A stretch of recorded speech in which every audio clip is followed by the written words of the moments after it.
Hello everyone, in this video will discuss language development. तो चलिए देखते हैं language development. Language is the medium of communication and mostly manifested in written, oral and manual forms. ये language जो है वो communication का एक साधन है, मीडियम है, और आम तौर पर ये व्यक्त की जाती है। मैनिफेस्टेड मतलब व्यक्त की गई। तो ये किस तरह व्यक्त की जाती है? रिटन फॉर्म में, ओरल फॉर्म में और मैनुअल फॉर्म में। ठीक है। आगे कहता है लैंग्वेज एक्विजिशन। लैंग्वेज को एक्वायर करना यानी ग्रहण करना। तो लैंग्वेज एक्विजिशन देखिए कैसे है। Is the process by which human acquire the capacity to perceive, produce and use words to understand and communicate. जो लैंग्वेज एक्विजिशन है वो एक ऐसा प्रोसेस है जिसमें ह्यूमन बीइंग जो है वो कैपेसिटी को एक्वायर करता है। किस चीज की कैपेसिटी को? परसीव, टू परसीव, ग्रहण कर सके, प्रोड्यूस कर सके और वर्ड्स को यूज कर सके। टू अंडरस्टैंड एंड कम्युनिकेट, समझने और बात करने के लिए। The basic elements of language are, ये यहां पर बेसिक एलिमेंट्स दे रखे हैं 7 लैंग्वेज के। तो चलिए देखते हैं। पहला है syntax, set of rules and principles for constructing sentences. Sentences बनाने के लिए जो रूल्स और प्रिंसिपल्स होते हैं that is known as syntax. Second है semantics, study of meaning of sentences. Semantics होता है कि सेंटेंस का मीनिंग क्या निकल रहा है उसकी स्टडी करना। तीसरा है pragmatics, studies the ways in which context contributes to meaning। क्या है? pragmatics। pragmatics क्या होता है? जैसे he was sitting on a chair। ठीक है। अब इसमें जो है he was sitting on a chair and he chaired the meeting। अब इन दोनों में चेयर चेयर, लेकिन यहां अलग तरीके से यूज हुआ है, यहां अलग तरीके से वर्ड चेयर यूज हुआ है। तो इस तरह जो है क्या कहा है इन्होंने कि ये प्रैग्मेटिक्स होता है कि कंटेक्स्ट में मीनिंग किस तरह से कंट्रीब्यूट करता है, किस तरह उसका मीनिंग वर्ड का निकल रहा है। फोन्स, अब ये फोन्स क्या होते हैं? Speech sounds produced. फोन्स होते हैं कोई भी जो स्पीच साउंड्स जिनको हम प्रोड्यूस करते हैं, जैसे आपने फोनेटिक्स में देखा होगा प, ब, क, ग, ये सब क्या है? ये स्पीच साउंड्स हैं। ठीक है, ये फोन्स हैं। Phonemes, mental representation of phones that are categorised. अब ये फनीम्स क्या होते हैं? मेंटल रिप्रेजेंटेशन होता है फोन्स का जो कैटेगरी वाइज रख दिए गए हैं।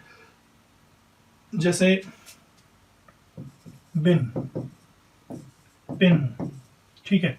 अब ब बदल गया प के साथ, लेकिन इन तो इस तरह करके ये कुछ टुकड़े बनाए जाते हैं फनीम्स के जो मेंटल रिप्रेजेंटेशन है, दिमागी तौर पे ये रिप्रेजेंटेशन होती है। जैसे बैट कैट, पुट या पुट नहीं, हट बट, इस तरह। तो ये जो हैं फनीम्स, इनको बोलते हैं। फिर है सिलेबल्स। सिलेबल्स होती है सबसे छोटी सेगमेंट किसी भी स्पीच परसेप्शन की, that is known as syllable, छोटी सेगमेंट। जैसे लिखा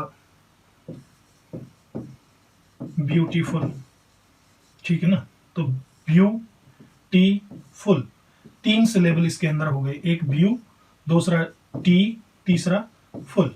तो इस तरह ये होता है syllable. Next, morphemes, smallest unit of meaning. जो मॉर्फीम होता है वो मीनिंग की सबसे छोटी सेगमेंट होता है, मीनिंग की, मॉर्फीम। ठीक है। Next, stages of language acquisition. Language acquisition की जो स्टेजेस हैं वो कौन सी हैं? 5 बेसिक स्टेजेस बताई हैं लैंग्वेज एक्विजिशन की। पहली है क्वीन, कूकना, बैबलिंग, बलबलाना, मतलब ब लाइक दैट, इस तरह से करना। तीसरा है वन वर्ड अटरेंस, एक शब्द अटर करना, एक शब्द बोलना। फिर है टेलीग्राफिक स्पीच, टेलीग्राफ में जैसे हम स्पीच लिखते हैं। अब टेलीग्राफिक स्पीच देखिए, टेलीग्राफ में क्या होता है, जब टेलीग्राफ लिखा जाता है, टेलीग्राम जो लिखा जाता है टेलीग्राम, उसके अंदर इस तरह से एक वो होता है जिसके अंदर वर्ड्स लिखे जाते हैं, तो वो वर्ड्स काउंट होते हैं, वो वर्ड्स काउंट होते हैं। जैसे अर्जेंट वर्क, कम सून, वो इस तरह से वर्ड्स जो हैं उसमें लिखे जाते हैं, सारे कैपिटल में होते हैं। मैंने तो ये स्मॉल में लिख दी, सारे कैपिटल में होते हैं उसमें। अर्जेंट वर्क, कम सून, इवन उसमें फुल स्टॉप के भी पैसे लगते हैं, ठीक है, हर वर्ड के पैसे लगते हैं। तो वहां पर क्या किया जाता है, वहां स्ट्रक्चर को ध्यान में ना रखते हुए मेन जो बात होती है वो कही जाती है, और इस तरीके से कही जाती है ताकि सामने वाला उस बात को समझ भी ले। तो ये टेलीग्राफिक स्पीच जो है वो वन वर्ड एट्रेंस के बाद आती है, यानी बच्चा यहां पर ऐसी स्पीच यूज करने लगता है जैसी टेलीग्राम में की जाती है। फिर आती है नॉर्मल स्पीच, ठीक है। अब ये सारे के सारे वन बाय वन देखते हैं। Cooing appears at about 6 months or so. All infants coo using all the phonemes from every language. जो फनीम होते हैं वो हर लैंग्वेज के फनीम यूज करके बच्चा कूकता है। It comprises mostly of vowel sounds. इसमें मोस्टली क्या होते हैं, वॉवल साउंड्स होते हैं, लाइक आ, ऊ, इस तरह से बच्चा जो है इस तरह के जो साउंड्स हैं वो निकालने लगता है नियर अबाउट 6 मंथ। बैबलिंग, फिर बैबलिंग स्टार्ट होती है लगभग 9 महीने के टाइम पे।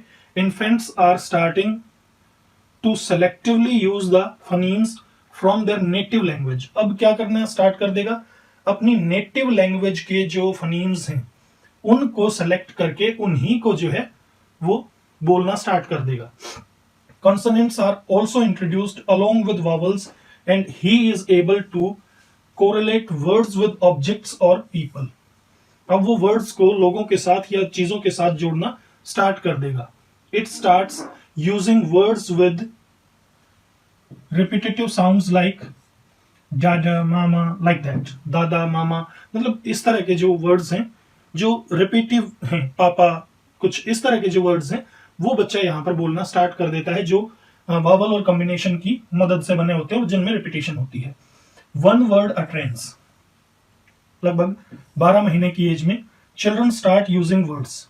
12 महीने की जब एज होती है तो बच्चे जो हैं वो वर्ड्स को यूज करना स्टार्ट कर देते हैं। Starts using Fairlie complex words. अब इस स्टेज में आके बच्चे फेयरली कॉम्प्लेक्स जो वर्ड्स होते हैं, मतलब अच्छे खासे जटिल जो शब्द होते हैं उनको यूज करना स्टार्ट कर देते हैं। Also can recognize correct pronunciation of familiar words. जो familiar words हैं उनकी सही सही pronunciation को भी पहचानना शुरू कर देते हैं। The next stage observed is two word utterance by age of 18 months. जो next stage आती है telegraphic stage, telegraphic जो speech होती है उसमें क्या करता है, लगभग 2 वर्ड वो यूज करने लग जाता है। Children start making multi word utterances that lack function words. किसकी कमी होती है, फंक्शन वर्ड्स की कमी होती है, दैट इज कंजंक्शन आर्टिकल, ठीक है।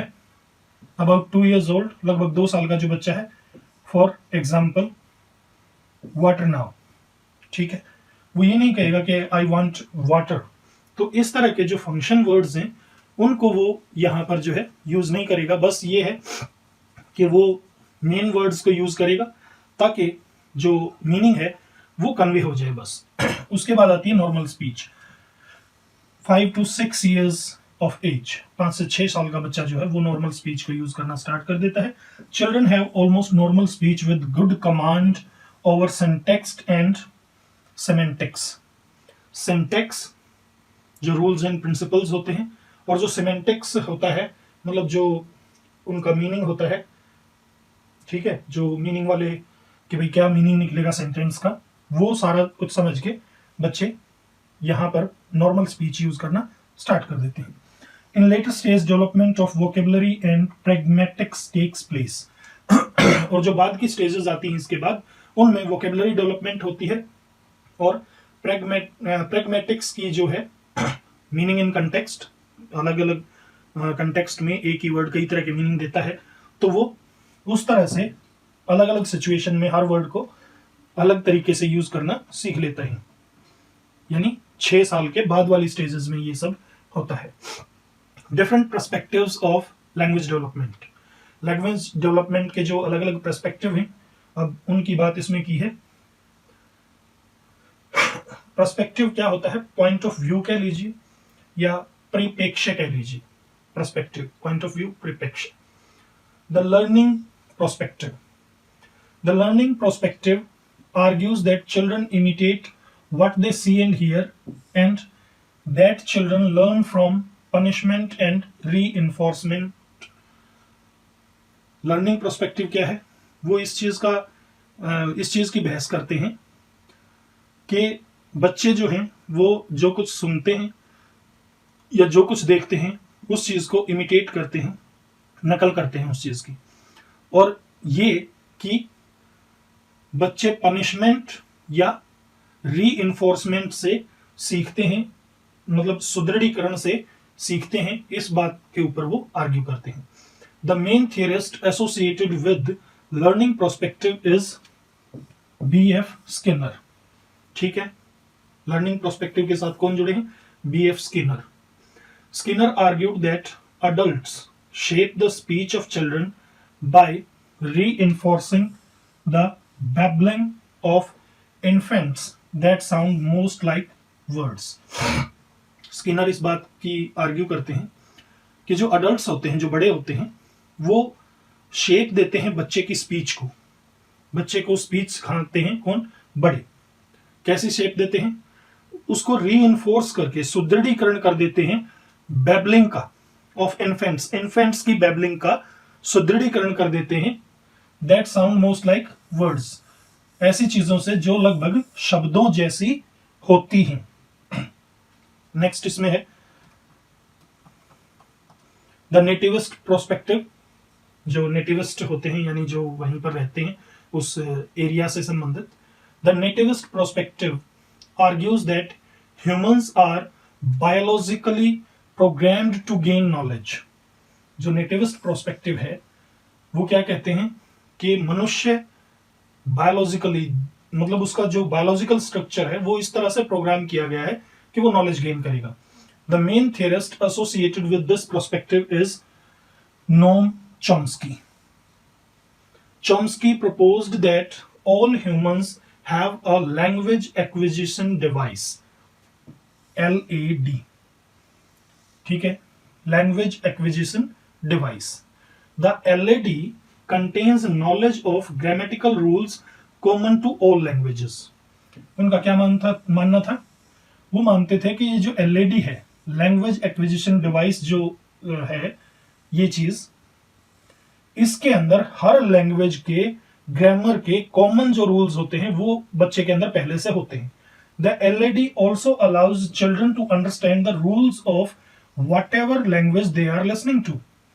और LAD ही बच्चे को इस चीज में हेल्प करती है कि वो हर उस लैंग्वेज को समझ पाए जिसे वो सुन रहा है। Chomsky also developed the concept of transformational grammar. उन्होंने ट्रांसफॉर्मेशनल ग्रामर का कॉन्सेप्ट भी स्टार्ट किया था। ट्रांसफॉर्मेशनल ग्रामर कैसे होती है? जैसे चॉम्स्की ऑल्सो डेवलप्ड, अब इसको क्या करेंगे, ये सब्जेक्ट आ गया, ठीक है, तो इस तरह से टुकड़ों में ऐसे ऐसे वो टुकड़ों में जो है बांटता जाता था। सरफेस स्ट्रक्चर और डीप स्ट्रक्चर की ये ग्रामर होती है, ठीक है, इस तरह से। That is known as transformational grammar, जिसमें surface structure and deep structure, दो स्ट्रक्चर होते हैं। Transformational grammar is grammar that transforms a sentence. ये एक सेंटेंस को ट्रांसफॉर्म कर देती है। Surface structures are the words that are actually written. Surface structure वो स्ट्रक्चर है, जैसे ये हमारे सामने वर्ड्स लिखे हुए हैं, सेंटेंसेस लिखे हुए हैं, तो ये सरफेस स्ट्रक्चर है। Deep structure is the underlying message और मीनिंग ऑफ ए सेंटेंस। और डीप स्ट्रक्चर क्या है? वो अंडरलाइन, जो उसके अंदर निहित जो मैसेज या अर्थ है, वो डीप स्ट्रक्चर होता है सेंटेंस का। जैसे देखिए, What is your name? मान लीजिए यही सेंटेंस। जब ये सेंटेंस इस तरह हमारे सामने आता है तो ये है सरफेस स्ट्रक्चर। लेकिन इसका डीप स्ट्रक्चर क्या है? अगर ये मान लीजिए किसी हरियाणवी के बच्चे को बोला जाए व्हाट इज योर नेम, तो वो इसको बिल्कुल डीप स्ट्रक्चर में ले जाए, एक एक वर्ड को तोड़ता तोड़ता तोड़ता, और फिर इसे अंदर ही अंदर ट्रांसलेट भी कर लेगा, समझ भी लेगा कि मुझसे क्या पूछा गया है, फिर उसका जवाब भी डिसाइड कर लेगा, जवाब डिसाइड करके अंदर से फिर वो वर्ड्स देगा, उन वर्ड्स को ऊपर जब नाम आ जाए, जैसे माई नेम इज एबीसी, कि भाई मेरा नाम जो है एबीसी है। अब ये जो है ये चीज सरफेस स्ट्रक्चर आ गई, लेकिन ये डीप स्ट्रक्चर से ही निकलकर आई है। तो इस तरह से जो है ये चॉम्स्की का मानना था, और इन्होंने यही कंसेप्ट जो है वो दे रखा है, और काफी फेमस कंसेप्ट है लैंग्वेज लर्निंग के लिए। द इंट्रैक्शनिस्ट पर्सपेक्टिव, इंट्रैक्शनिस्ट बात करने वालों का जो पॉइंट ऑफ व्यू है वो क्या कहता है। Interactionists argue that language development is both biological and social. ये मानते हैं कि लैंग्वेज डेवलपमेंट दोनों ही चीजें हैं, बायोलॉजिकल भी है और सोशल भी है, जैविक भी है और सामाजिक भी है। Interactionist argue that language learning is influenced by the desire of children to communicate with others. ये मानते हैं कि जो लैंग्वेज डेवलपमेंट है वो क्यों होती है, कि बच्चे में एक डिजायर होती है दूसरों से बात करने की, उसकी वजह से।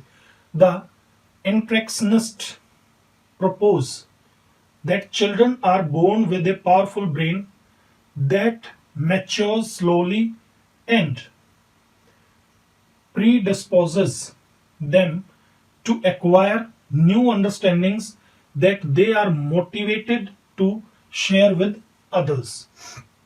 Predisposes होता है उनके अंदर ये प्रवृत्ति जागृत कर देती है ये चीज, ठीक है। तो चिल्ड्रन जो हैं वो एक पावरफुल ब्रेन के साथ जन्म लेते हैं, और ये ब्रेन धीरे धीरे मैच्योर होता है, और जब इसमें मैच्योरिटी आनी स्टार्ट होती है तो ये बच्चे को प्रवृत्त कर देता है, उस तरफ मोड़ देता है, किस तरफ, कि वो नई अंडरस्टैंडिंग को ग्रहण करे,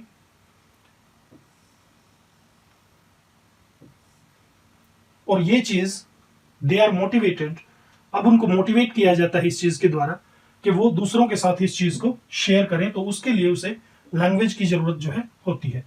और इसके लिए वाइगॉत्स्की जो है वो इससे संबंधित है, Vygotsky. Interactionists focus on Vygotsky's model of collaborative learning. Vygotsky का मॉडल था कोलैबोरेटिव लर्निंग का, उसके ऊपर इंट्रैक्शनिस्ट्स फोकस करते हैं। Collaborative learning is the idea that conversations with other people can help children both cognitively and linguistically।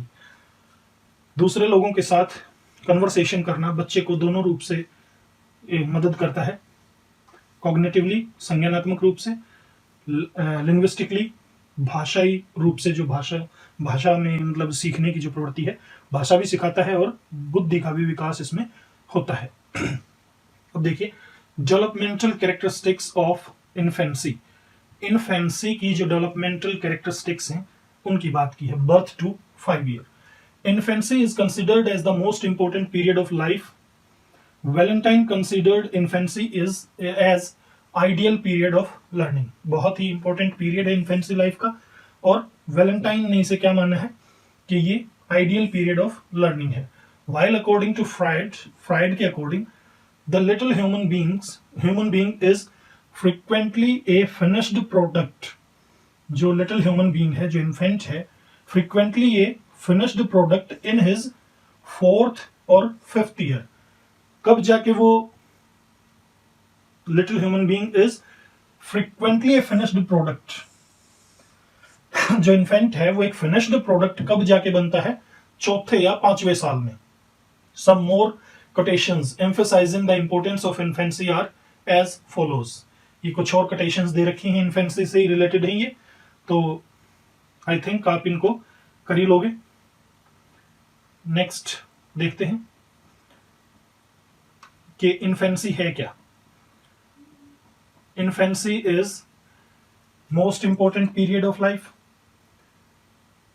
Foundation of future life, stage of irrational thoughts, ideal age of learning, age of learning, toy as.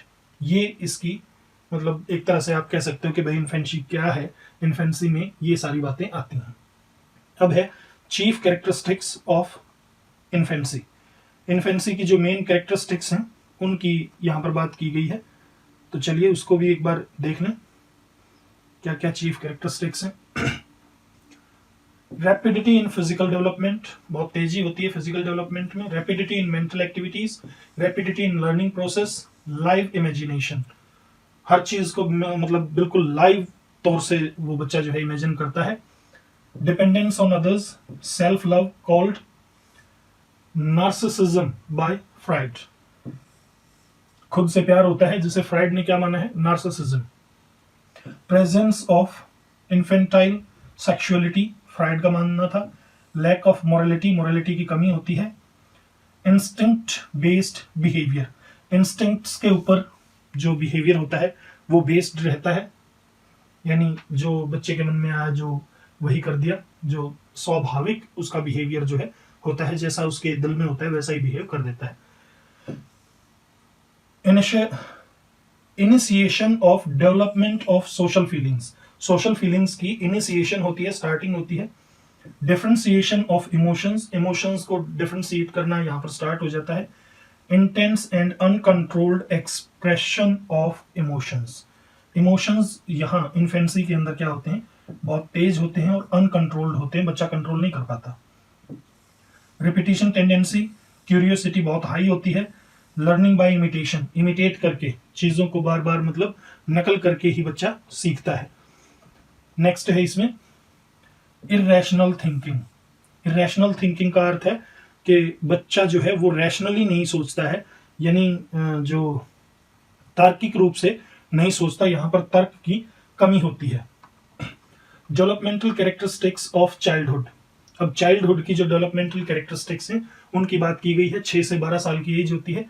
Childhood which is considered as a unique period of life has been described by Blair, Jones and Simpson as follows. Blair, Jones and Simpson ने childhood जो कि बहुत ही unique period होता है, life का खास period होता है, उसको कैसे डिस्क्राइब किया है वो देखिए।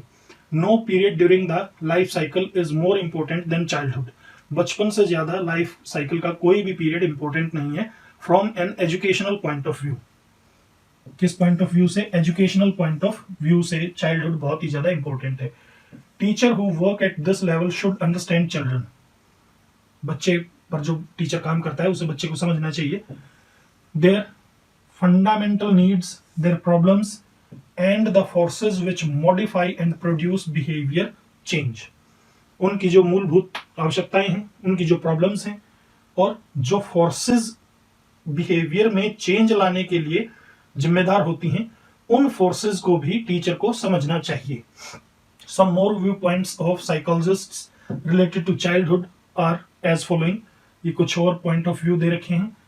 कोल एंड ब्रूस ने क्या माना है, this is indeed a difficult period of child development for parents to understand, parents के लिए समझने में मुश्किल होता है। रोस ने क्या माना है, childhood is a period of pseudo maturity, मतलब नकली मैच्योरिटी होती है। तो इस तरह से ये काफी सारी डेफिनेशंस जो हैं वो दे रखी हैं, वो आप देख लेना। आगे चाइल्डहुड इज, भाई चाइल्डहुड है क्या, ये बात की है। चाइल्डहुड क्या चीज है, यूनिक एज है, गैंग एज है, साथियों के साथ मिलकर रहता है। एज ऑफ कंक्रीट थिंकिंग है, मूर्त थिंकिंग आ जाती है। डर्टी एज होती है। स्टेज ऑफ कंक्रीट थिंकिंग, वही एज ऑफ कंक्रीट थिंकिंग या स्टेज ऑफ कंक्रीट थिंकिंग एक ही बात है। Age of primary schooling, age of pseudo maturity, game age, age of acquisitiveness, acquisitiveness होता है अर्जन शक्ति, ठीक है, अर्जनशीलता कह सकते हो, अर्जन शक्ति कह सकते हो, यानी चीजों को अर्जित करने वाली जो स्टेज होती है वो यही होती है। नेक्स्ट है major characteristics of childhood are as follows. अब मेजर कैरेक्टरिस्टिक्स दे रखी हैं, चलिए वन बाय वन ये कैरेक्टरिस्टिक्स भी हम देख लेते हैं। Slow and steady growth, increase in mental ability, forceful curiosity, बहुत ज्यादा क्यूरियस होता है बच्चा। रिलेशनशिप विद रियल वर्ल्ड, इस दुनिया के साथ रिलेशनशिप बनाता है। Pleasure in creative activities, development of social qualities, development of morality starts. बचपन में, चाइल्डहुड में मोरलिटी स्टार्ट हो जाती है। टेंडेंसी टू एक्विजिटिवनेस, अर्जनशीलता, यानी चीजों को एक्वायर करने की टेंडेंसी आ जाती है।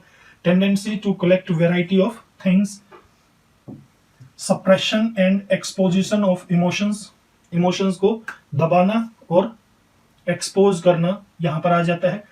Tendency of roaming about without aim, मूकिंग, इधर उधर भटकना बिना किसी एम के। टेंडेंसी ऑफ ग्रेगरीसियसनेस, ग्रेगरीसियसनेस ये हम पहले भी कर चुके हैं, सामुदायिक गुण होता है ये, समुदाय में रहने की भावना। Interest in group games, initiation of emotional stability and control, emotions में स्टेबिलिटी और कंट्रोल की जो है यहां से शुरुआत हो जाती है। थेफ्ट एंड लाइन टेंडेंसी, इस एज में थेफ्ट एंड लाइन टेंडेंसी होती है। Development of extraversion, development of extraversion, extraversion यहां है मतलब बहिर्मुखता, या आप इसे सिंपल वर्ड्स में अगर समझना चाहो तो समाज प्रियता। एक्स्ट्रावर्जन मतलब बाहर ज्यादा घूमने फिरने की टेंडेंसी बच्चे की रहती है, तो डेवलपमेंट ऑफ एक्स्ट्रावर्जन, बाहर मतलब समाज में घूमने की जो है वो डेवलपमेंट यहां पर हो जाती है। Period of getting social approval, सामाजिक अप्रूवल मिले, समाज जो है वो मेरी बात को सही कहे। Feeling of competition arises, competition की फीलिंग आ जाती है। Formation of homosexual groups, homosexual groups बनने लगते हैं, यानी बॉयज में और गर्ल्स में रहना पसंद करती हैं। डेवलपमेंट ऑफ डाइवर्स इंटरेस्ट्स, अलग अलग प्रकार के जो इंटरेस्ट्स हैं वो डेवलप होने लगते हैं। अब बात करते हैं अडोलसेंस की। अडोलसेंस 12 से 13, 18 से 19, मतलब 12-13 से स्टार्ट और 18 से 19 साल तक ये चलती है। refers to the period of development and adjustment during the transition period between childhood and adulthood, ये बीच का पीरियड होता है। ट्रांजिशन पीरियड मतलब ट्रांजिशनल आप लगाइए, जिसमें जो अवस्था है वो परिवर्तित होती है, ठीक है। तो ट्रांजिशन पीरियड अवस्था परिवर्तन का जो पीरियड होता है, और ये कब से कब तक का है? चाइल्डहुड और अडल्टहुड के बीच में आता है ये क्या? अडोलसेंस, ठीक है। Etymologically the term adolescence comes from the word adolescere, which means to grow or to grow to maturity, जिसका अर्थ क्या होता है?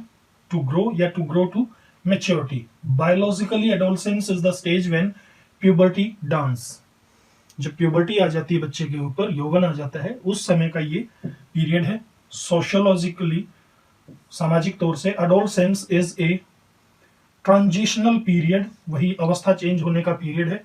From dependence on parents to self sufficient adulthood, कहां से कहां ये चेंज हो रहा है? पेरेंट्स के ऊपर बच्चा डिपेंड रहता था, अडल्टहुड में वो अपने ऊपर डिपेंड होगा, सेल्फ डिपेंडेंट होगा, और यहां पर पेरेंट्स बचपन में। तो इस अवस्था से इस अवस्था में जब वो जाता है, तो ये जो प्रोसेस है, इसे कहते हैं वो क्या? अडोलसेंस, सामाजिक तौर से। Theories of development of adolescence, adolescence के डेवलपमेंट की जो थियरीज हैं, 2 major view points exist regarding development period in adolescence. 2 view points हैं मेन, जो अडोलसेंस की डेवलपमेंट के संबंधित हमारे सामने आते हैं। पहला है ग्रेजुअल डेवलपमेंट थियरी, और दूसरा है सडन डेवलपमेंट थियरी। पहला ग्रेजुअल, आराम से, हॉलिंगवर्थ, किंग एंड थॉर्नडाइक, तीनों का नाम याद रखिएगा। proposed the viewpoint that adolescence is a period of gradual development. वो क्या मानते हैं कि ग्रेजुअल डेवलपमेंट होती है, changes do not occur all of a sudden, एकदम से चेंजेस नहीं आते। adolescence is a continuous period after infancy and childhood, ये कंटिन्यूअस पीरियड चलता है adolescence का, लगातार पीरियड चलता है इन्फेंसी और चाइल्डहुड के बाद। It should not be marked as very different from all other stages of development. इसे डेवलपमेंट की दूसरी जो स्टेजेस हैं उनसे अलग मार्क करने की कोई जरूरत नहीं है। सडन डेवलपमेंट थियरी, इसमें स्टैनली हॉल 1904 में इन्होंने प्रपोज किया। क्या व्यू पॉइंट प्रपोज किया इन्होंने सडन डेवलपमेंट थियरी का, और क्या कहा, that adolescence should be marked as a different period than other stages, कि एडोलसेंस को दूसरी स्टेजेस के मुकाबले अलग से मार्क करना चाहिए। The changes occurring during adolescence are quite sudden and they are having prime importance in life of the individual। जो चेंजेस आते हैं एडोलसेंस में वो बहुत ही जल्दी आते हैं और इनकी बहुत ज्यादा इनकी इंपॉर्टेंस होती है किसी भी इंसान के जीवन में। Stanley Hall is known as the father of scientific study of adolescence. Stanley Hall को, जिन्होंने ये सडन डेवलपमेंट की थियरी दी थी, इन्हें साइंटिफिक स्टडी ऑफ एडोलसेंस का जनक माना जाता है। He was the author of the book named adolescence, published in 1904। Adolescence नाम की जो बुक थी उसका ये पब्लिशर है, मतलब उसने पब्लिश करवाई थी इसने, स्टैनली हॉल ने, और 1904 में ये बुक इनकी पब्लिश हुई थी। नेक्स्ट है, adolescence has been interesting part to study for various psychologist. अलग अलग साइकोलॉजिस्ट के लिए एडोलसेंस जो है वो इंटरेस्टिंग पार्ट रहा है स्टडी का। Some famous quotes related to adolescence are as follows. ये कोट्स दे रखी हैं एडोलसेंस के बारे में, तो इनको आप याद कर लीजिएगा, क्योंकि इसमें वही बात है, बार बार आप लोगों की तरफ से ही ये रिक्वेस्ट आ रही थी कि सर जो डेफिनेशंस वगैरह हैं उनको तो आप छोड़ सकते हैं, उनको डिस्कस करने की कोई ज़रूरत नहीं है। तो चलिए, there is a Hadow committee report England. ये हेडो कमिटी रिपोर्ट क्या थी वो भी देख लेते हैं। There is a tide which begins to rise in the veins of youth at the age of 11 or 12. It is called by name of adolescence. Hadow committee ने क्या रिपोर्ट दी थी, इंग्लैंड में है ये, उसने क्या दी थी कि एक टाइड, एक ज्वार जो है वो नसों में उठना शुरू हो जाता है 11 से 12 साल की एज में, और इसे नाम दिया गया है एडोलसेंस का।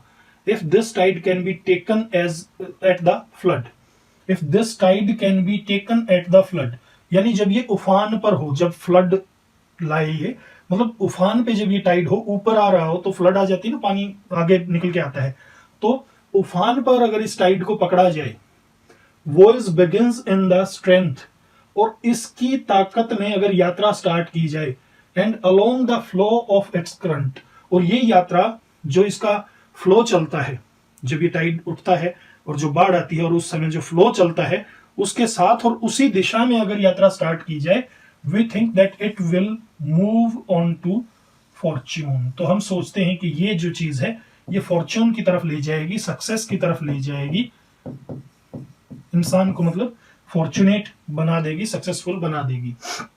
आगे वही है, डेफिनेशंस ही चली हुई हैं, क्रो एंड क्रो की, वैलेंटाइन की, कॉल सैनिक की, ठीक है।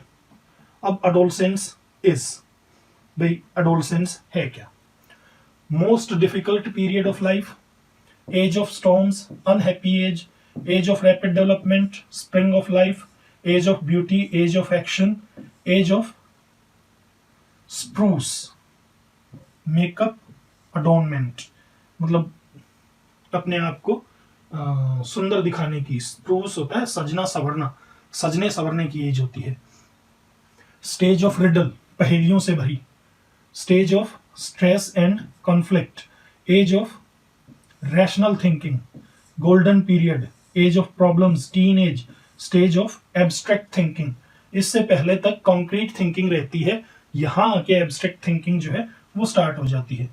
अब है physical development in adolescence. Adolescence में जो फिजिकल डेवलपमेंट होते हैं वो कैसे होते हैं वो भी देखते हैं। Adolescence is fundamentally a period of physical and physiological changes. Physical and physiological changes होते हैं इसमें। One of the most characteristic features of adolescence is the growth spurt. जो ग्रोथ स्पर्ट है, ग्रोथ तो विकास, स्पर्ट उछाल, मतलब ग्रोथ के अंदर जो उछाल आती है, ग्रोथ जो छलांग लगाता है, बहुत तेजी से ग्रोथ होता है इसके अंदर, वो एक मेन कैरेक्टरिस्टिक फीचर है अडोलसेंस की, which means sudden increase in size में बहुत जल्दी सडन इंक्रीज आता है, that is in height and weight, height और वेट जल्दी से बढ़ जाता है बच्चे का. However the beginning of adolescence known as pubescence, puberty की जो टाइम होता है, pubescence brings with it abrupt and psychologically significant physical changes. क्या करती है, जिसे प्यूबसेंस के नाम से भी जाना जाता है. Bring with it, adolescence अपने साथ लाती है abrupt and psychologically significant physical changes. abrupt होते हैं अचानक से आने वाले, सडन और साइकोलॉजिकली सिग्निफिकेंट, मतलब साइकोलॉजी के पॉइंट ऑफ व्यू से बहुत ही इंपॉर्टेंट फिजिकल चेंजेस जो हैं इस एज में आते हैं. While many of these physical changes such as growth in height and deepening of the voices are obvious and commonly known, कुछ जो फिजिकल चेंजेस हैं जैसे growth in height, deepening of the voice, ये obvious होते हैं. Others are hidden और less obvious but none the less significant. दूसरे hidden होते हैं, कम ऑब्वियस होते हैं, मतलब स्पष्ट नहीं होते, लेकिन फिर भी ये बहुत ही सिग्निफिकेंट होते हैं. सर्ज इन ग्रोथ, चलिए देखते हैं सर्ज इन ग्रोथ. सर्ज क्या होता है, एक लहर जो चलती है, हिलोरा जो आता है ग्रोथ के अंदर, मतलब ग्रोथ की लहर. Towards the end of childhood, usually girls at about 10 और 11 एंड बॉयज 12 और 13. Girls 11, 12 and boys 12, 13. ठीक है, ये एक टाइम दिया है, और गर्ल्स का दिया है 10 to 11 और बॉयज का दिया है 12 to 30. मतलब एक साल का गैप है, 10 से 11, 12 से 13. ये जो इस समय की एज होती है, show a period of rapid growth in height and weight, general bodily growth, जो बॉडी ग्रोथ होता है वो इसी स्टेज में आके ज्यादा होता है. This acceleration of growth is closely linked to the increased hormonal output of the pituitary gland. जो पिट्यूटरी ग्लैंड है उससे बहुत ज़्यादा हार्मोन जो इंक्रीज होते हैं, उसकी वजह से ये जो ग्रोथ है ये आना स्टार्ट हो जाता है. और इसे पिट्यूटरी को आप श्लेष्मिक, हिंदी में बता दे रहा हूँ, श्लेष्मिक ग्रंथि होती है. ठीक है, लेकिन ये बायोलॉजी का टर्म है, यहां मैं इसको एक्सप्लेन नहीं कर सकता. आगे देखते हैं. Which serves not only as the catalyst to produce growth but also as the controller of other glands. ये जो है ये एक कैटलिस्ट की तरह, उत्प्रेरक या मुख्य स्रोत की तरह ही काम नहीं करता. ग्रोथ को प्रोड्यूस करने में ये एक मुख्य स्रोत की तरह ही काम नहीं करता, बल्कि क्या करता है, but also as the controller of other glands, दूसरे ग्लैंड्स को कंट्रोल करने का भी काम यही करता है. क्या, ये वाला ग्लैंड. ठीक है, दैट इज जो क्या है, adrenal gones and thyroid. Adrenal gones and thyroid. Adrenal तो एड्रेनल ग्रंथि हो गया, गॉन्स जननांग, और थायराइड आप समझते ही हो, थायराइड जो होता है अंदर एक जीन होता है या पता नहीं क्या, मतलब अंदर होता है हमारे थायराइड. कई बार टेस्ट करवाते हैं ब्लड दे के, थायराइड टेस्ट करो भाई कितना है. That determine both tissue growth and function. ये टिश्यू ग्रोथ और फंक्शन को निर्धारित करता है. General bodily growth is paralleled bye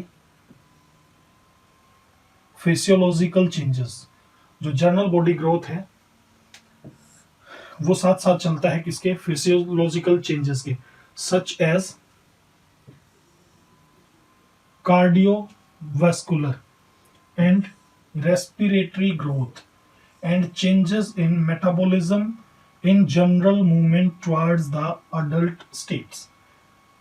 जो फिजियोलॉजिकल चेंजेस हैं, जैसे कार्डियोवास्कुलर में रेस्पिरेटरी ग्रोथ हो जाता है और चेंजेस हो जाते हैं किसमें, मेटाबॉलिज्म में, और general movement towards the adult states. Puberty and sexual development. Following closely on the heels of accelerated growth, the puberty gland directs the adrenal cortex and gons into more activity.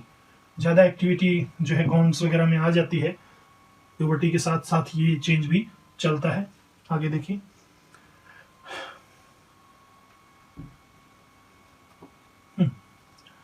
Prior to this time, इस समय से पहले, virtually equal amount of androgenic male and estrogenic female hormones are produced.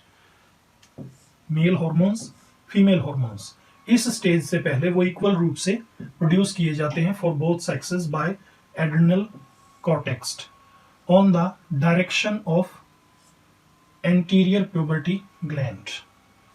जो anterior puberty gland है उसकी direction पे ये जो हॉर्मोन्स हैं ये इक्वल रूप से प्रोड्यूस किए जाते हैं. Now an increased amount of hormonal production differentiates the sexes.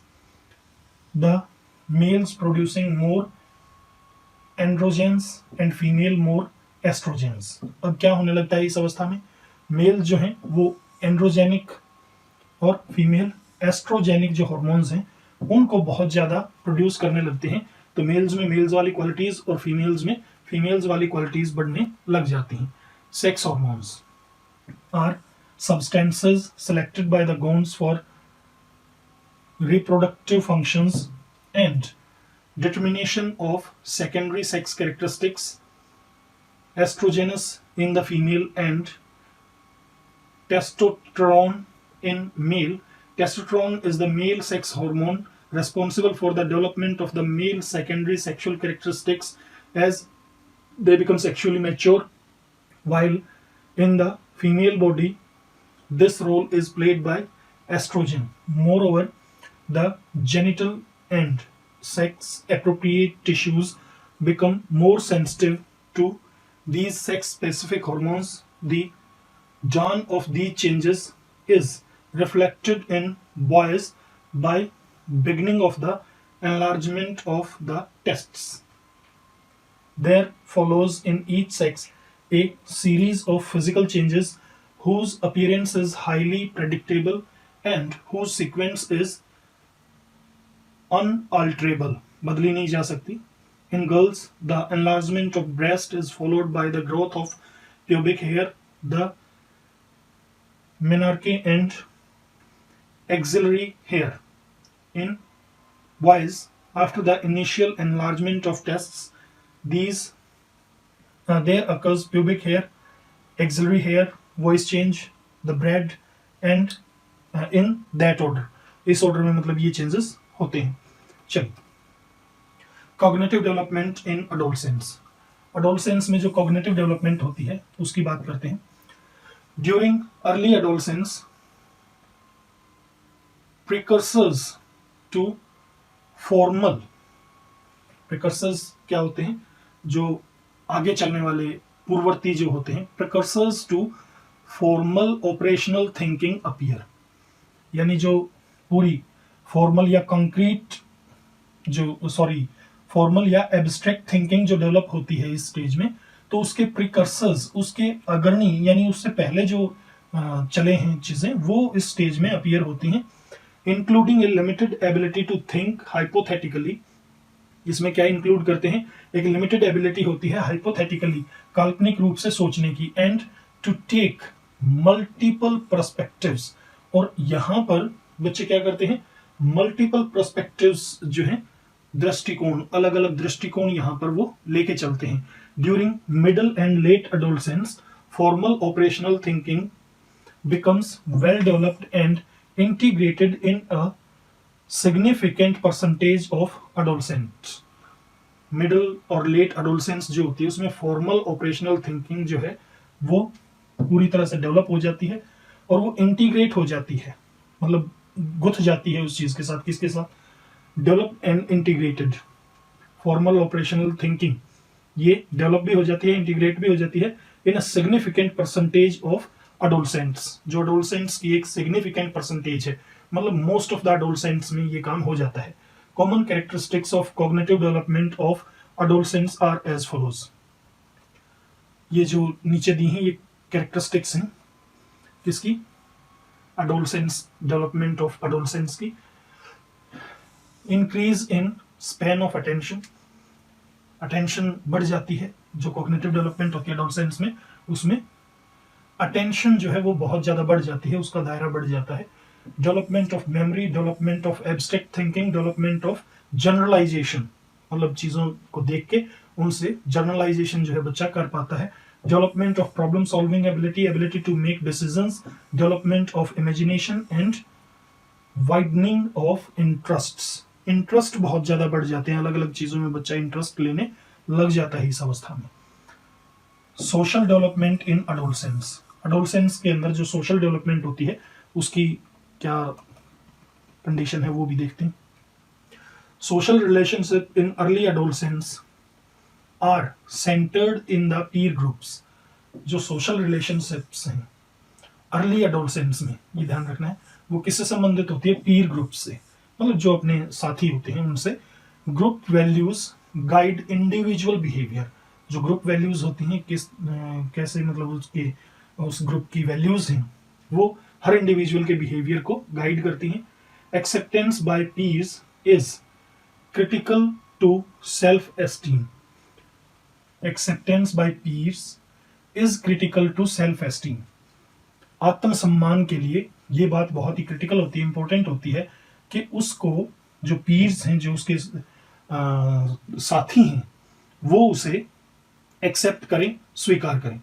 Young adolescents become interested in sexual relationships but most contact is through groups, ज्यादा कंटेक्ट उनका ग्रुप से रहता है। Some youth may begin to experiment with sexual behaviour but many early adolescents are not sexually active with other youth. Social roles are still largely defined by external sources, जो social roles हैं, सामाजिक जो roles हैं, वो ज्यादातर इस stage में active रहते हैं, अदरवाइज जो है कुछ के साथ ये चीज हो जाती है। During middle and let adolescence values become individualized, internalized after careful consideration and independent thought. During middle and late adolescence, जो middle और late adolescence होती है उसमें values जो हैं वो individualized हो जाती हैं, अब group से प्रभावित नहीं होती, group values से नहीं होता है कुछ भी, अब individualized हो जाती हैं and internalized, और अपनी अंदरूनी, after careful consideration and independent thought, after careful consideration, बच्चा केयरफुली कंसिडर करता है इन चीजों को और इंडिपेंडेंट थॉट रखने लगता है, तब जाके ये अवस्था उसकी डेवलप होती है। Friends are more often selected on personal characteristics and mutual interests, जो दोस्त हैं वो कैसे सिलेक्ट किए जाते हैं, उनकी पर्सनल कैरेक्टरिस्टिक्स क्या है और म्यूचुअल इंटरेस्ट, दोनों के इंटरेस्ट जो हैं वो मिलने चाहिए। सोशल कॉन्शियसनेस, सोशल कॉन्शियसनेस जागृति रहती है, ग्रुप लॉयल्टी रहती है, सोशल सर्विस रहती है, सेक्सुअल अट्रैक्शंस रहते हैं, हीरो वर्शिप रहती है, किसी को भी अपना हीरो मान लेते हैं और उसी को मतलब बहुत ज्यादा बड़ा चढ़ा के उसको देखते हैं। Imaginary audience and personal fable, imaginary audience और पर्सनल फैबल की भी इसमें बात आ जाती है। David Elkind coined the term imaginary audience, किसने दिया था, डेविड एल्किन ने इमेजिनरी ऑडियंस का टर्म दिया था in his book egocentrism in adolescence. Adolescence में ईगोसेंट्रिज्म नाम की बुक लिखी थी 1967 में, उसमें ये टर्म दिया गया था इमेजिनरी ऑडियंस, किसके द्वारा, डेविड एल्किन के द्वारा। It is a physiological concept common to adolescents, ये एक फिजियोलॉजिकल कॉन्सेप्ट है जो अडोलसेंट में कॉमन होता है। कौन सा, इमेजिनरी ऑडियंस वाला। It refers to the belief that a person is under constant close observation by others, ये किस बिलीफ को रिफर करता है, किस बिलीफ की तरफ इशारा करता है कि एक आदमी जो है वो क्या है, is under constant and close observation by others, कि उसको लगातार और बड़े ध्यान से ऑब्जर्व किया जा रहा है दूसरों के द्वारा, people who are experiencing it feel as their behavior or actions are the main focus of others' attention.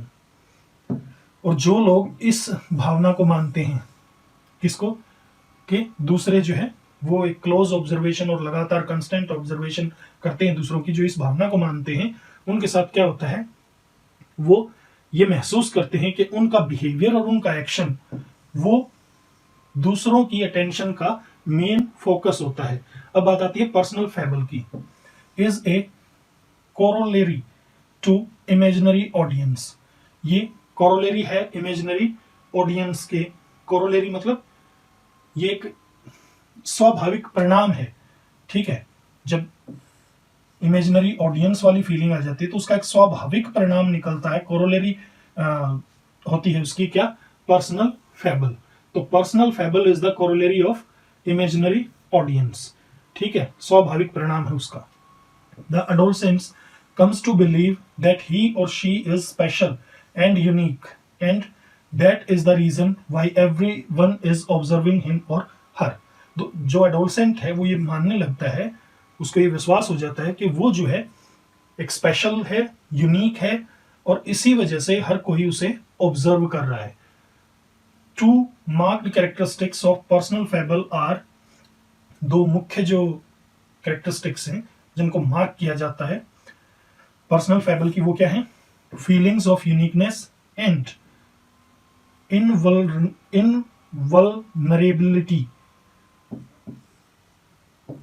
Feeling of uniqueness and इनवल्नरेबिलिटी.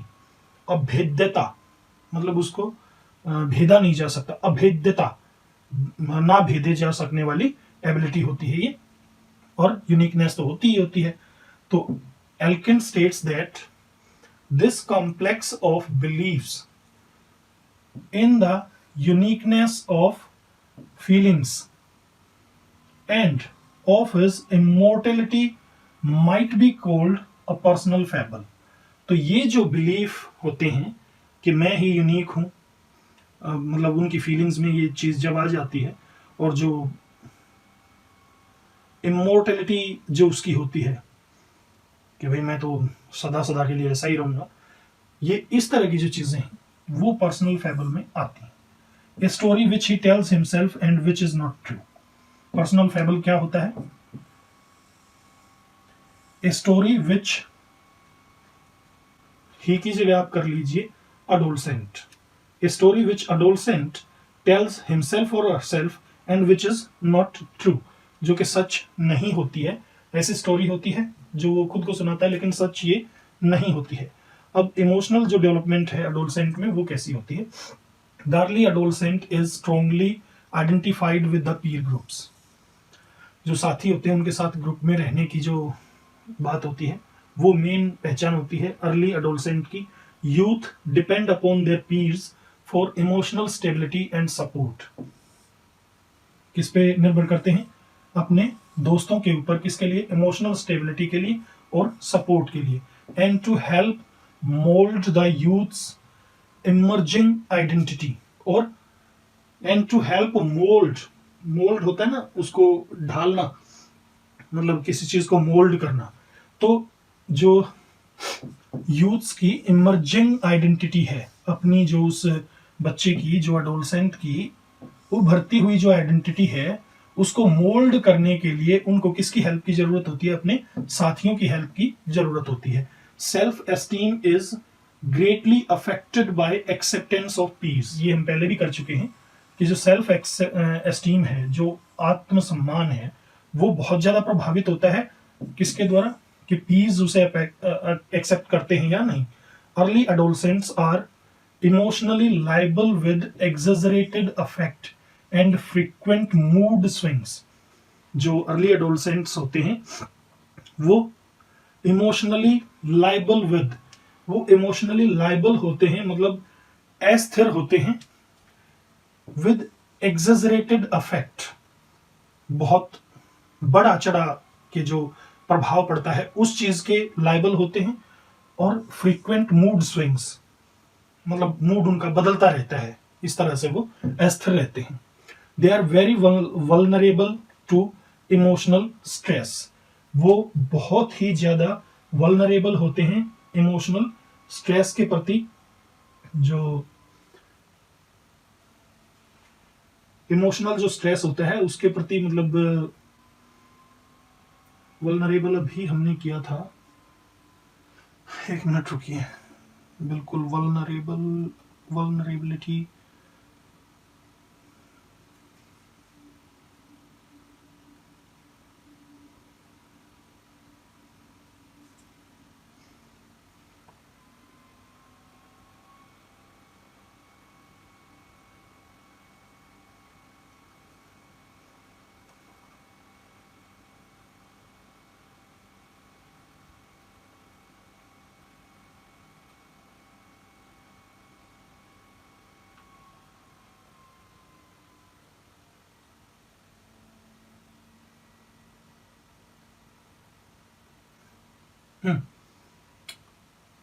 नहीं मिल रहा है।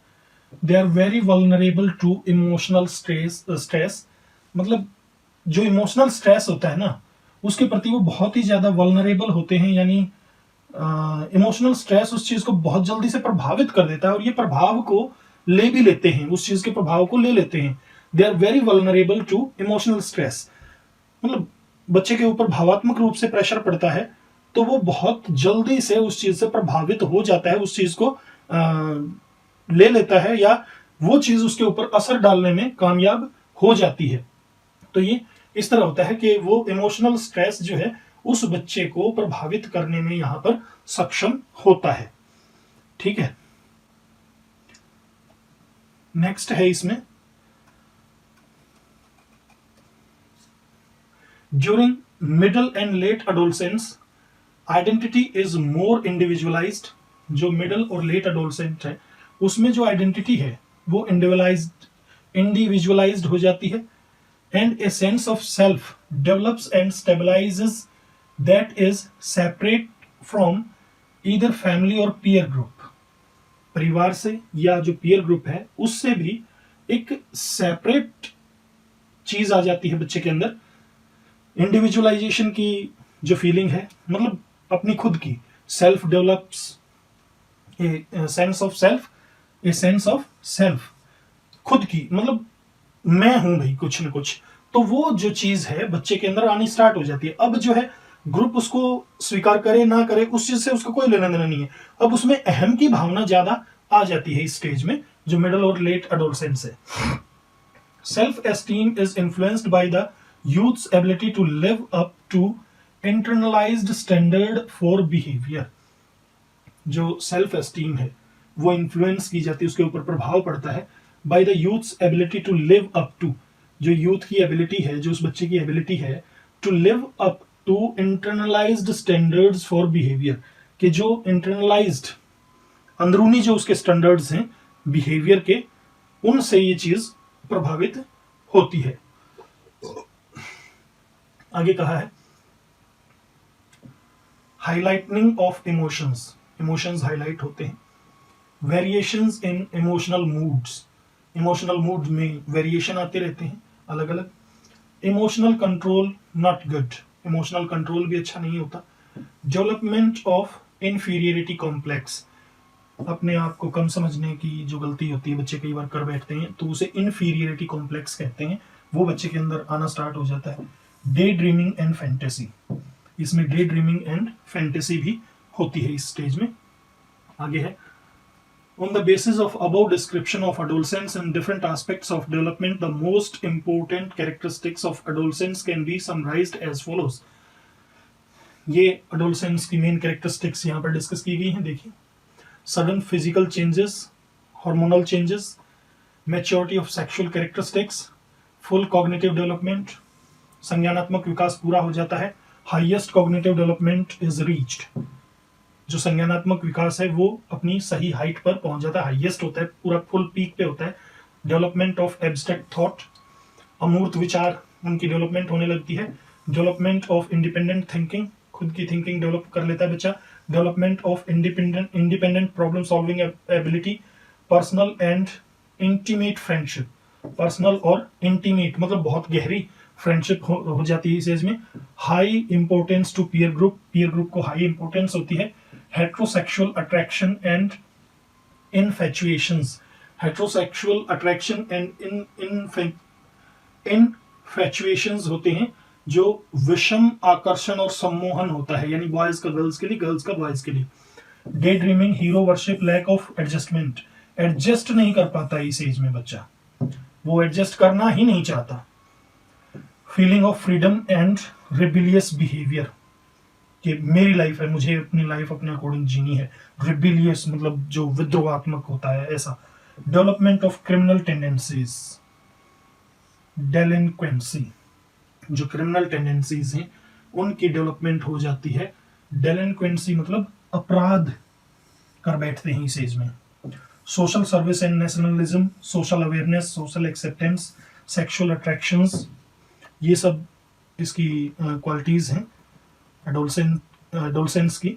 आगे देखिए, development of leadership characteristics, search of self identity, will of status and importance. Self concept not clear, खुद का ही concept उसको clear नहीं होता है कि मुझे क्या चाहिए, क्या करना है, क्या नहीं करना है। सेल्फ कॉन्शियसनेस, खुद के बारे में बहुत ज्यादा अवेयर होता है। Feeling of being independent, independent होने की फीलिंग आ जाती है।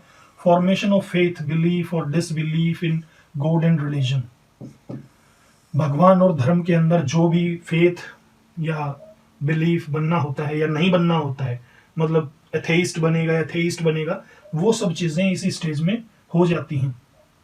Formation of philosophy of life, यहाँ पर फिलोसफी ऑफ लाइफ के जीवन क्या है उसकी फॉर्मेशन स्टार्ट हो जाती है। सिलेक्शन ऑफ प्रोफेशन, क्या बनना है लाइफ में, उसका सिलेक्शन यहाँ पर करता है बच्चा। Emotional instability, frequent changes in mood, emotional instability, stable नहीं रहता इमोशनल तौर पे, भावात्मक तौर पे वो स्थिरता नहीं रहती उसमें। फ्रीक्वेंट चेंजेस आते रहते हैं मूड के अंदर, बार बार बदलाव होता है मूड का, कि कभी ये कभी ये कभी वो कभी वो। नेक्स्ट है adolescence and it's challenges. Adolescence is the period of transition from childhood to adulthood and plays a decisive role in the formation of pro-social या anti-social adult.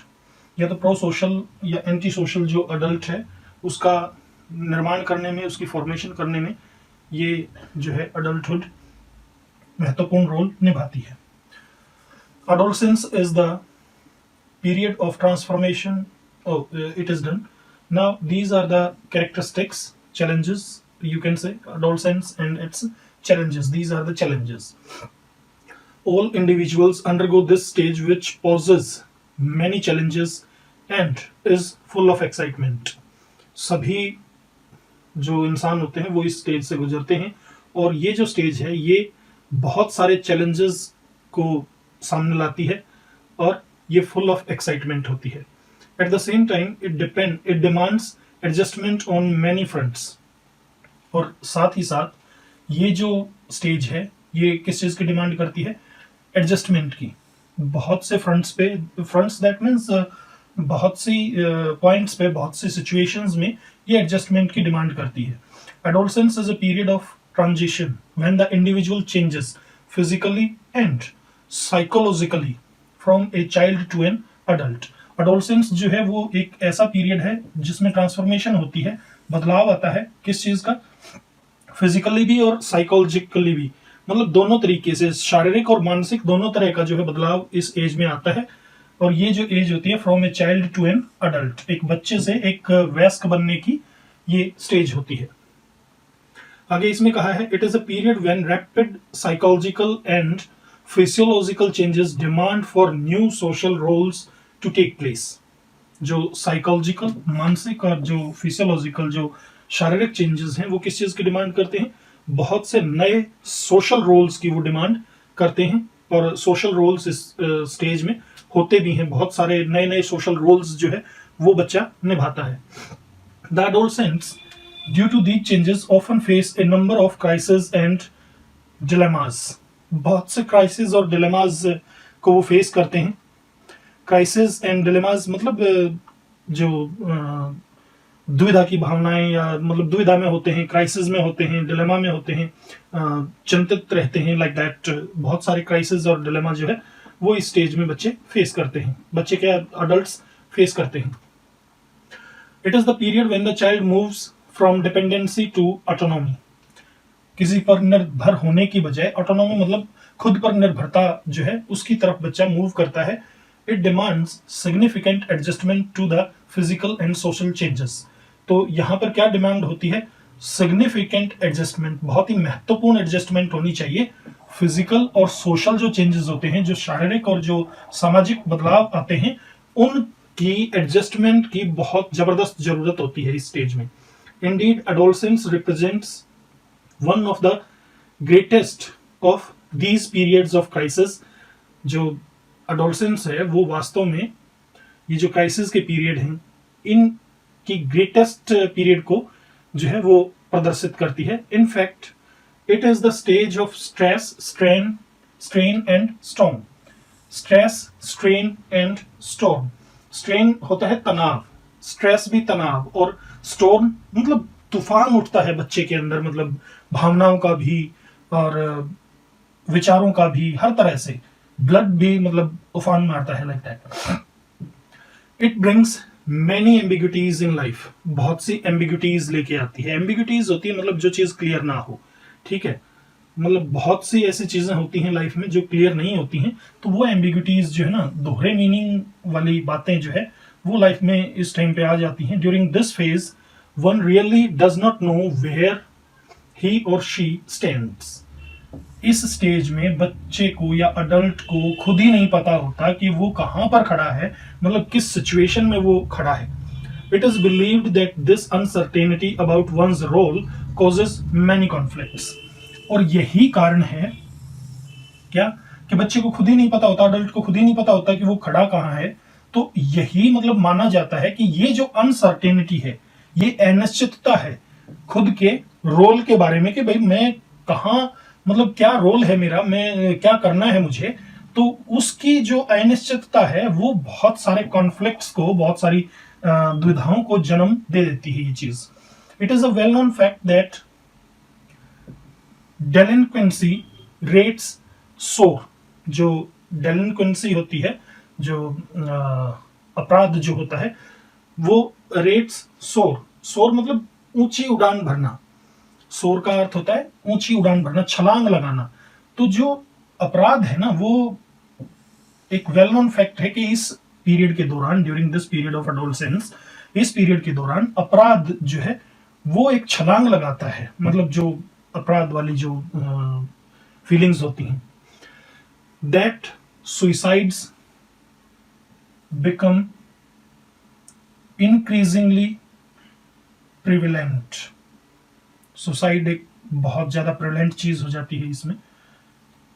Drug and alcohol addiction में have their beginning. इनकी शुरुआत हो सकती है। And that much general happiness exists. और जो आम हैप्पीनेस है, जो खुशी है, वो इस एज में जो है गुम होने लगती है, खत्म होने लगती है। Adolescence is also a period when satisfactory heterosexual adjustments are facilitated or hindered when career is planned and philosophies of life are molded।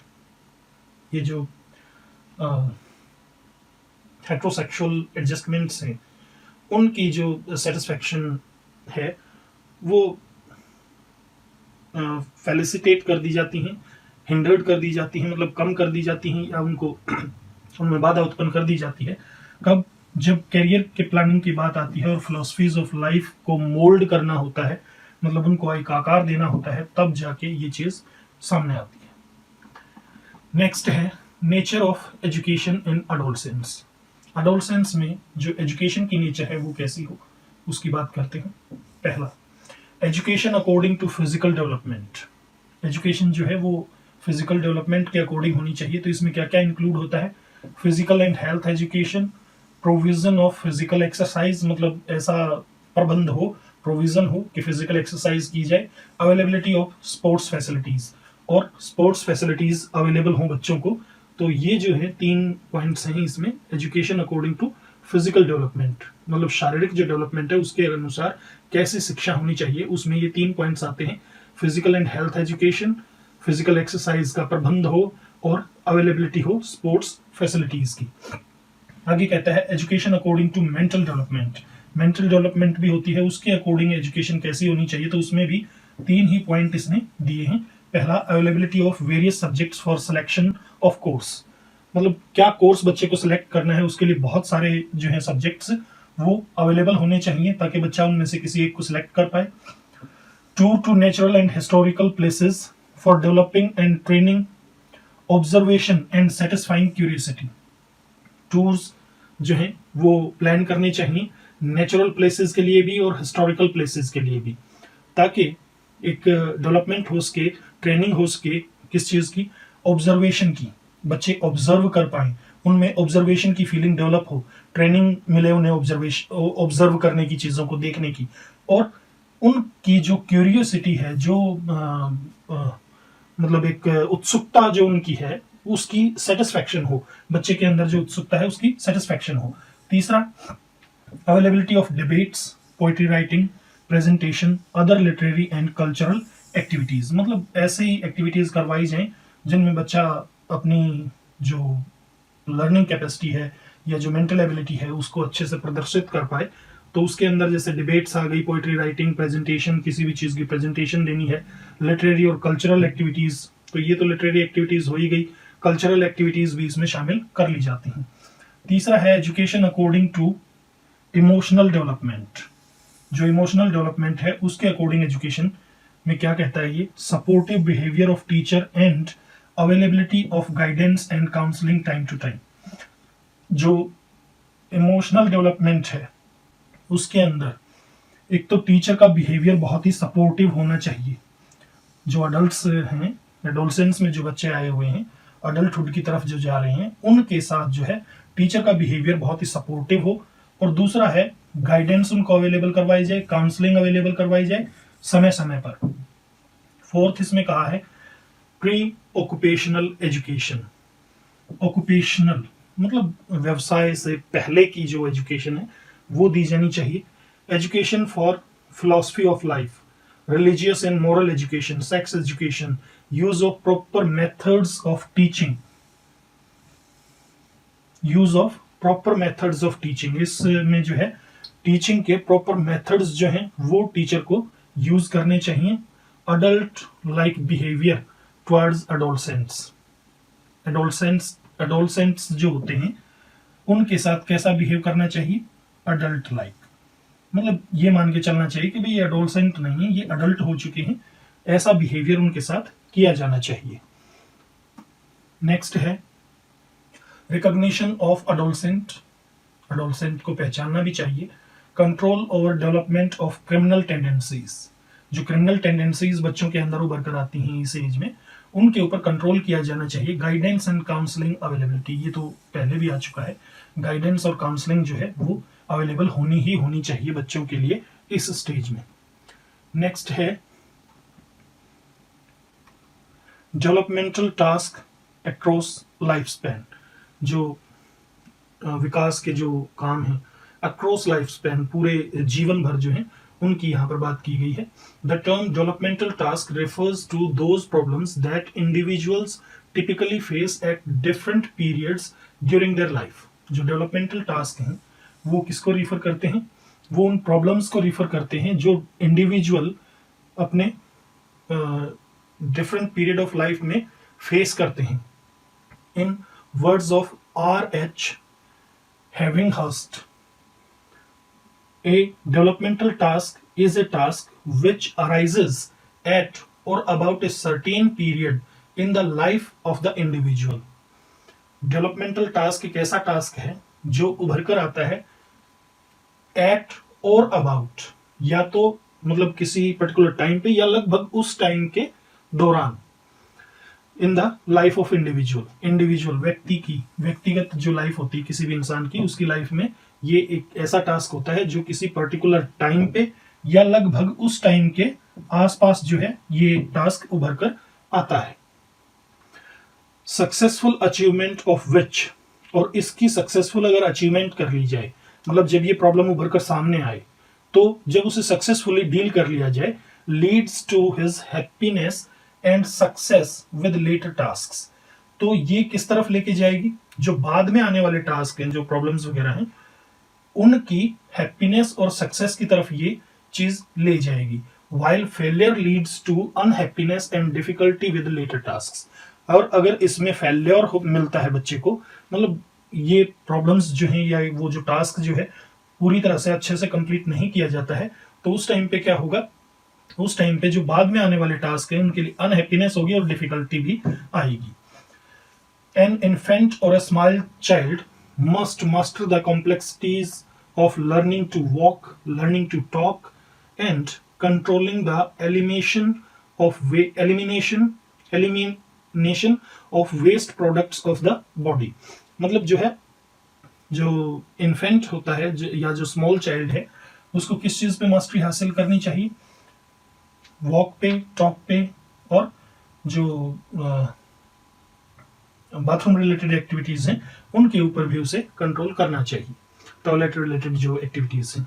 Next है, in middle childhood such skills as learning to play games and learning to read become of major importance. Middle childhood में games और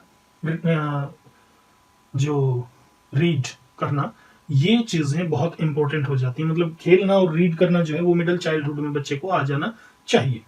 आगे कहा है, सो far as अडोलसेंट्स are concerned, और जहां तक उसके बाद फिर अडोलसेंट्स की अगर बात की जाए, उनका जहां तक संबंध है, the developmental task present the vital problems, और भी ज्यादा बड़ी प्रॉब्लम्स को ये प्रेजेंट करता है, which must be met and solved during the transition from childhood to adulthood, और इनको जो है, जो बचपन से और जो अडल्टहुड की तरफ जाता है, उस टाइम पीरियड के दौरान ही इन वाइटल प्रॉब्लम्स को, बड़ी जटिल और महत्वपूर्ण जो प्रॉब्लम्स आती हैं, उनको सॉल्व कर लेना चाहिए। These problems are not entirely unique to the adolescent period, पूरी तरह से यूनिक नहीं होती हैं, कि मतलब यूनिक हो गया ना, जैसे भाई विशिष्ट, ठीक है, तो यूनिक नहीं होती हैं अडोलसेंट पीरियड के लिए, but they are ones upon which the adolescent must work if he eventually accepts to achieve a successful adult role। अगर मतलब ये ऐसी प्रॉब्लम्स होती हैं जिनके ऊपर अडोलसेंट जो है, जो बच्चा अडोलसेंस की सिचुएशन में है, उसको जरूर काम करना चाहिए इन प्रॉब्लम्स के ऊपर, ताकि वो जीवन में जो अडल्ट रोल है उसको सक्सेसफुली अचीव कर सके, मतलब अपना एक अडल्ट का रोल जो है वो सक्सेसफुली निभा सके, इसलिए उसे जरूर काम करना चाहिए इनके ऊपर। Developmental task for infancy, infancy के लिए जो डेवलपमेंटल टास्क है, birth to 5 years of age, उसमें क्या है, learning to take solid foods, learning to talk, learning to walk, learning to control the elimination of body waste, toilet training आप इसे कह सकते हो, और अचीविंग फिलोसफिकल फिजियोलॉजिकल स्टेबिलिटी, जो शारीरिक स्टेबिलिटी है, मतलब शरीर को रोकना, उसको जो है लर्न करना चाहिए। लर्निंग सेक्स डिफरेंसेस, मतलब मेल फीमेल में डिफरेंस सीख जाना चाहिए।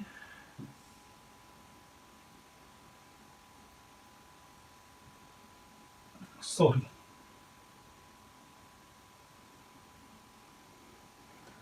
इरोमिंग सिंपल कॉन्सेप्ट्स, इरोमिंग नहीं, ये फॉर्मिंग है, forming, sorry, I am extremely sorry, forming simple concepts of social and physical reality, उसको फॉर्म कर लेना सीखना चाहिए, क्या, सिंपल कॉन्सेप्ट्स को फॉर्म करना उसे आ जाना चाहिए, of social and physical reality, सामाजिक और शारीरिक जो वास्तविकता है उसके सिंपल कॉन्सेप्ट्स को उसे फॉर्म करना आ जाना चाहिए।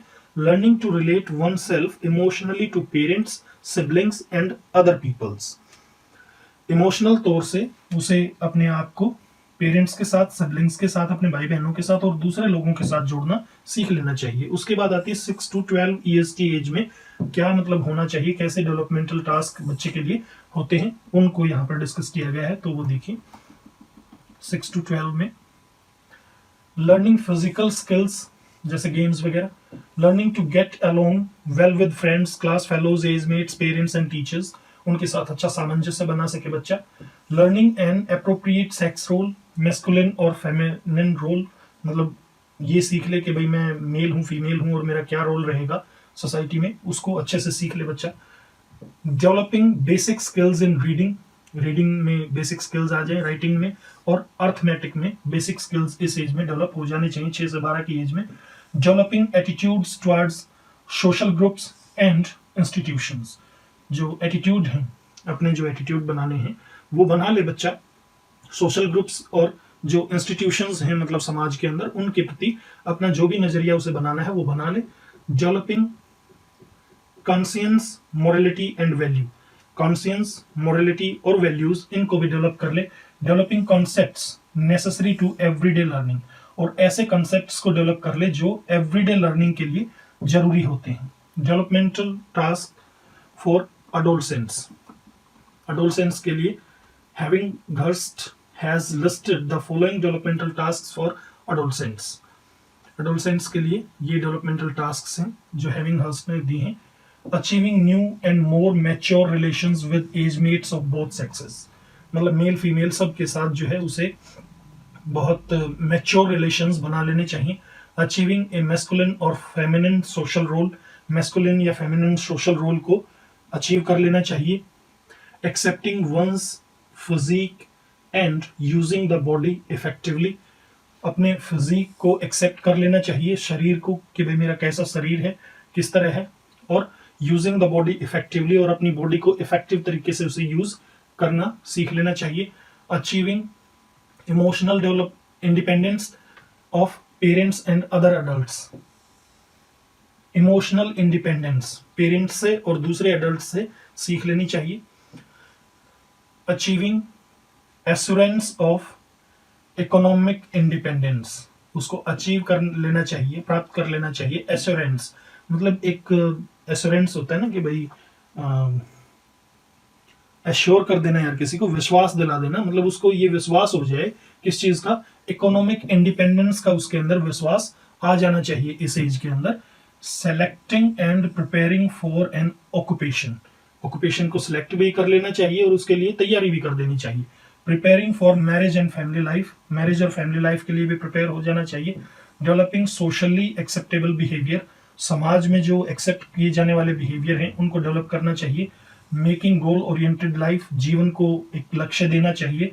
डेवलपिंग इंटेलेक्चुअल स्किल्स, बौद्धिक स्किल्स को डेवलप करना चाहिए। Concepts necessary for civic competition, जो सिविक कंपटीशन है, competence, sorry not competition, competence, जो सिविक कॉम्पिटेंस है मतलब नागरिक कॉम्पिटेंस, जो योग्यता है नागरिकों की, उसको भी डेवलप कर लेना चाहिए।